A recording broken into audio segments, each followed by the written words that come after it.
কি সুন্দর, মানে টুকটুকে লাল হয়ে গেল। কত বড় করলা দেখেন।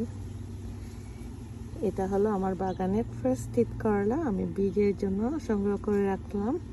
আজকে তুলে নিব, কারণ আজকে রাখলে এটা মানে ফেটে একদম বীজগুলা ছিঁড়িয়ে চটিয়ে যাবে, যার কারণে আজকে চলে আসলাম এটা তুলে নেওয়ার জন্য।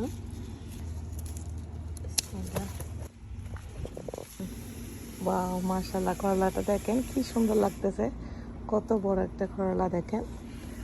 এটা হলো আমার বাগানের ফ্রেশ তিত করলা। আজকে এটাকে কেটে নিলাম।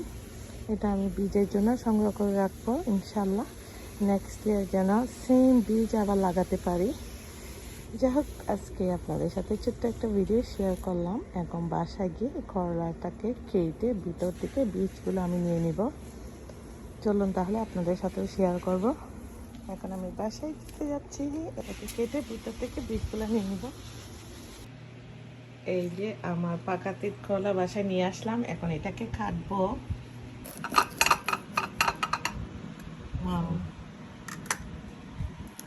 মাশাআল্লাহ, দেখেন গাছ পাকা তিত করলা। এই বীজগুলা আমি সংগ্রহ করে রাখবো নেক্সট ইয়ারের জন্য।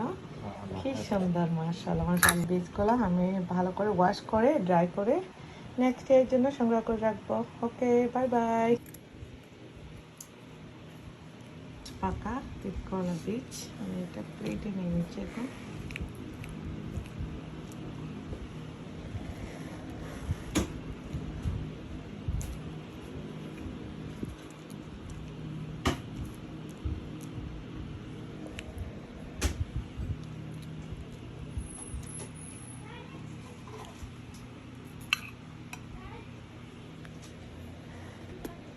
বীজগুলো এখন আমি ভালো করে ওয়াশ করে নেব। সবগুলো বীজ আমি নিয়ে নিলাম। এখন এই যে পাকা তিত করলাটা দিয়ে আমি ভর্তা করব। পাকা তিত করলা ভর্তা কিন্তু অসাধারণ টেস্ট।